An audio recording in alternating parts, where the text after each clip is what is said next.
होली में भोजपुरी गाना होने वाला है बैन। कौन सा गाना? वही डबल मीनिंग का। जैसे कि भोजपुरी में बहुत सारे लोग हैं अश्लील गाना गाते हैं, डबल मीनिंग का गाना गाते हैं, वो गाने नहीं बजेंगे होली में। मेरा कहना बस इतना ही है कि भाई साहब होली में ही क्यों, ये हमेशा क्यों नहीं सरकार बैन करती है ऐसे गाने को। अभी मैंने यूट्यूब खोला तो देखता हूँ कि 20 घंटे पहले खबर आया हुआ है, जो न्यूज़ वाले बता रहे हैं कि होली में अश्लील गाना होंगे बैन।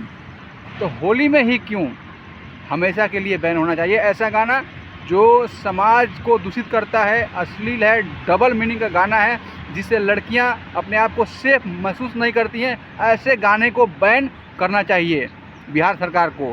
कहीं ना कहीं भोजपुरी गाने को बढ़ावा लोग दे रहे हैं, लेकिन सरकार की जिम्मेदारी बनती है कि उसको बैन करे, उस पर कार्रवाई करे, और कार्रवाई भी होने वाला है। तो होली के लिए मैंने 10 न्यूज़ देख लिया, लेकिन बस न्यूज़ वाले यही बता रहे हैं कि होली के लिए है, होली में अश्लील गाने होंगे बैन, बस इतना ही।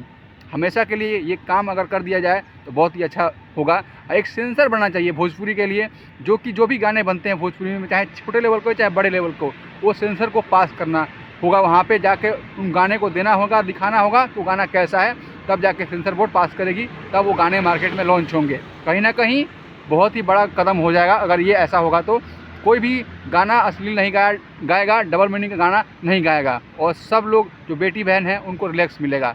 तो धन्यवाद। मेरा बस इतना ही कहना था कि प्लीज़ इस रिक्वेस्ट को आप लोग एक बार समझिए और वीडियो को शेयर कीजिए, ताकि सरकार तक पहुँचे और हमारी आवाज़ और सरकार इस पर कदम उठाए। तो धन्यवाद, नमस्कार। आप देख रहे हैं अर्जुन भोजपुरिया 95 को। अगर मेरे यूट्यूब चैनल पर आप लोग नए हो तो चैनल को सब्सक्राइब भी कर सकते हैं। जय भोजपुरी, जय बिहार।